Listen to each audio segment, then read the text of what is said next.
A paz do Senhor, povo de Deus, tudo bem com vocês?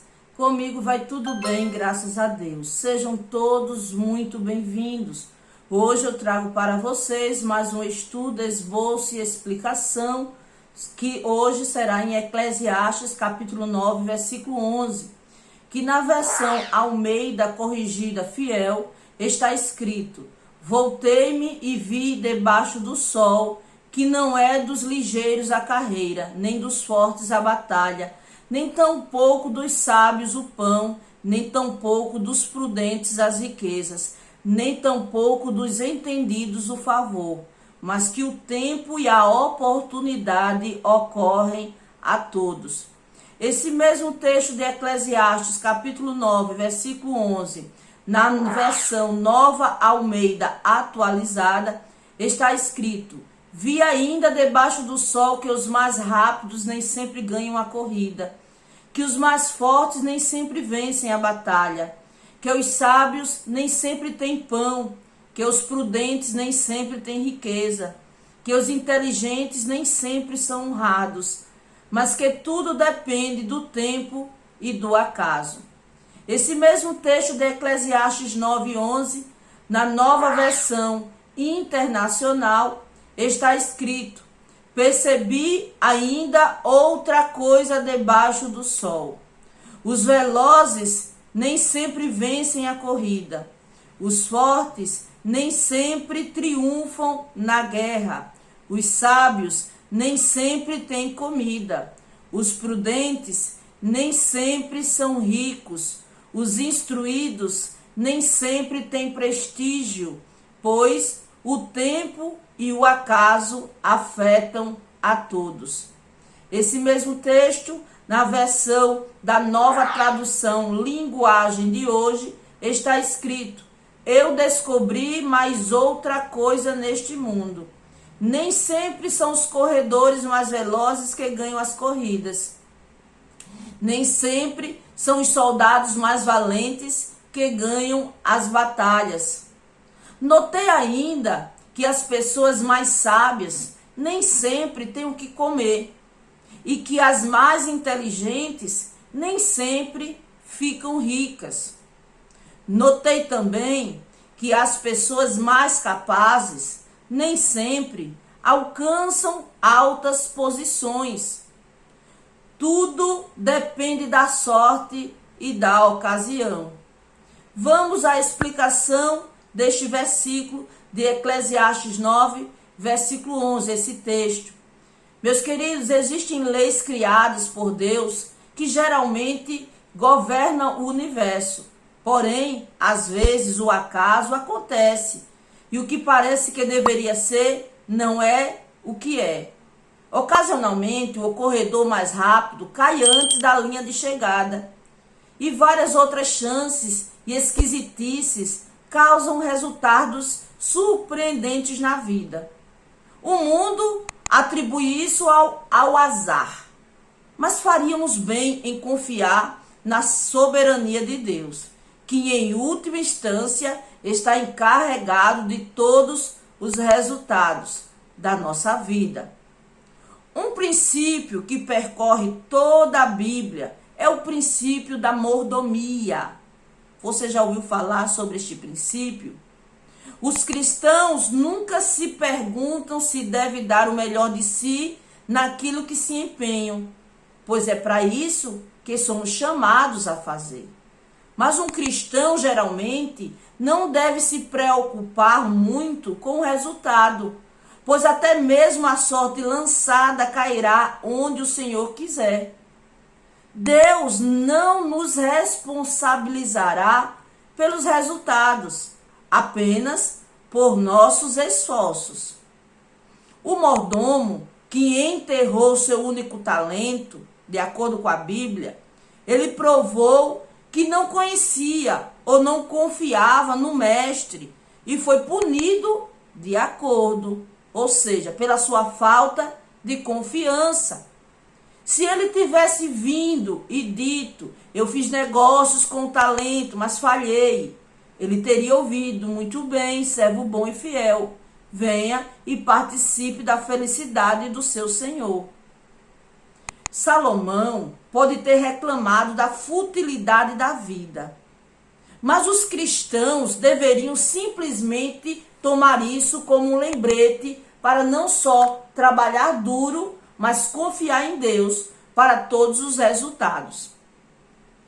Tenho aqui para passar para vocês um esboço desse versículo, caso você queira pregar sobre ele com tópicos, não é? O primeiro tópico está aqui, quando o texto diz, o versículo diz, voltei-me e vi. Salomão aqui, ou melhor, Salomão ele é considerado um dos homens mais sábios que já viveu debaixo do sol. A Bíblia registra que sua sabedoria era sobrenatural. Salomão, ele não apenas viu muitas coisas sob o sol, mas também procurou entendê-las e viver de acordo com elas. Ele finalmente falhou em um ponto-chave, cedendo a sua carne quando se tratava de suas muitas esposas e concubinas que o levaram a adorar ídolos e perder uma grande parte do reino para seu filho. Segundo tópico, quando o texto diz debaixo do sol, esta é uma maneira de dizer na terra. O terceiro tópico é quando o texto fala, a corrida não é para o rápido, a batalha para o forte, nem a comida vem para o sábio, ou a riqueza para o brilhante, ou o favor para o erudito. Em toda competição, seja atlética, marcial, ou a disputa entre a vida e a morte, existem probabilidades. Ocasionalmente, as probabilidades maiores vencem. Deus é soberano sobre tudo isso. E seus planos sempre serão realizados, se não sempre compreendidos. O quarto tópico desse versículo é quando esse versículo diz, mas o tempo e o acaso acontecem com todos eles. O tempo, queridos, e o acaso são razões lógicas pelas quais o que deveria acontecer nem sempre acontece. Se algo deve acontecer 90% das vezes, 9 vezes pode acontecer exatamente como deveria. Mas tente pela 10ª vez e o resultado será diferente. Isso ocorre porque, por menor que seja a chance, o tempo ampliará a possibilidade digamos assim, da estranheza, da bênção, da vitória. O estudo a respeito desse versículo fala que, prevendo a reação de seus ouvintes e leitores, Salomão deixa de discutir a morte para falar sobre a vida. Alguém poderia argumentar que se a morte é inevitável, então o melhor fazer é nos aprimorar nos pontos fortes e nos concentrar na vida. Quando a morte vier, pelo menos teremos a satisfação de saber que trabalhamos com dedicação e alcançamos algum sucesso. Ao que Salomão responde, não tenha tanta certeza. É impossível ter certeza do que acontecerá na vida, pois ela é imprevisível. Para começar, nossas aptidões não são garantia alguma de sucesso. Apesar de ser verdade que, de um modo geral, os corredores mais rápidos vencem as corridas, os soldados mais fortes vencem as batalhas, e os trabalhadores mais competentes conseguem os melhores empregos, também é verdade que essas mesmas pessoas talentosas podem sofrer grandes fracassos em função de fatores fora de seu controle. As pessoas bem-sucedidas sabem como aproveitar ao máximo o tempo e o modo, mas somente o Senhor tem o controle do tempo e do acaso. Nos versículos 1 e 2 foi dito que tanto o reto como o sábio estavam sujeitos ao mesmo destino que os maus. E agora, meus amados, quem se inclina a considerar os sábios verdadeiramente tem que entender que Deus está no controle de tudo. Homens zelosos sempre acreditaram que a inteligência e o conhecimento são vantagens na vida. Mas, se você encontra algo frustrante, uma rebelião intelectual, digamos assim, você percebe que na verdade Deus está, como eu disse, no controle de tudo. Não é dos ligeiros a carreira, não é dos valentes a peleja, mas que o tempo e a sorte pertencem a todos. O termo sorte significa infortúnio, azar. Entre esses infortúnios, o tempo limitado pela morte, não é? É o pior. Até mesmo o mais sábio não conhece o seu tempo. Mas como peixes que se pescam com a rede ou passarinhos que se prendem com laço, a morte cai de repente sobre ele. A verdade, meus amados, está que Deus está no controle de tudo. Mas só que o Senhor está trabalhando em prol da vontade soberana dele se realizar. Os velozes vencem mais corridas que os lentos, mas eles não vencem todas as corridas.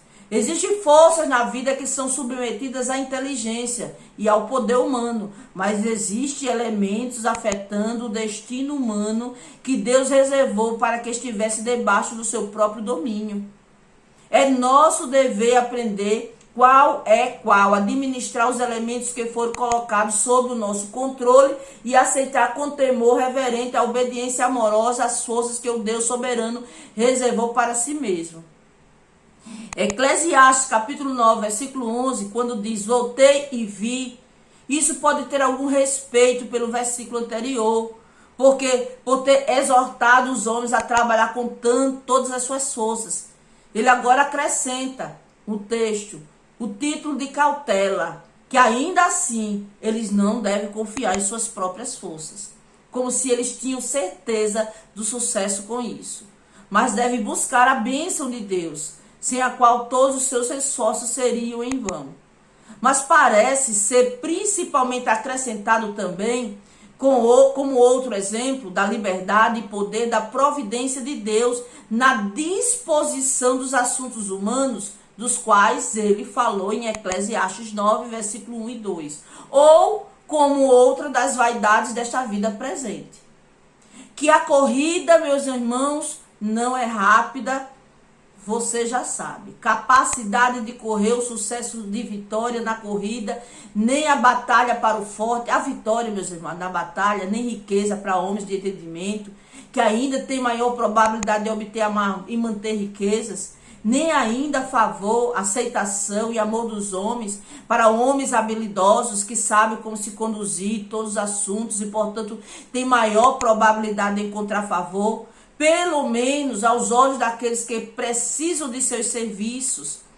Mas o tempo e o acaso acontecem com todos eles. Há tempos ou estações casuais para os homens, mas conhecidos por Deus, dos quais somente Ele dará sucesso aos homens. Então, acabe com essa história. Não vou participar de um concurso porque eu não estudei, ou tem pessoas mais sábias do que eu, ou porque isso, ou porque aquilo. Não se menospreze. Você não sabe o resultado final. O sucesso dos homens raramente iguala as suas expectativas. Devemos usar os meios, mas não confiar neles. Se formos bem-sucedidos, devemos louvar a Deus. Se cruzado, devemos nos submeter à sua vontade. Aqueles que adiam as grandes preocupações de suas almas são apanhados na rede de Satanás, que ele isca com algum objetivo mundano, pelo qual eles rejeitam ou negligenciam o evangelho e continuam no pecado até que repentinamente caem na destruição. Tá bom, meus queridos? Aí está um estudo, explicação e um esboço para você, tudo que eu consegui reunir sobre esse versículo, para lhe ajudar aí como pregar sobre esse texto de Eclesiastes, capítulo 9, versículo 11. Amém? No mais, que Deus te abençoe poderosamente, um forte abraço e até o próximo vídeo.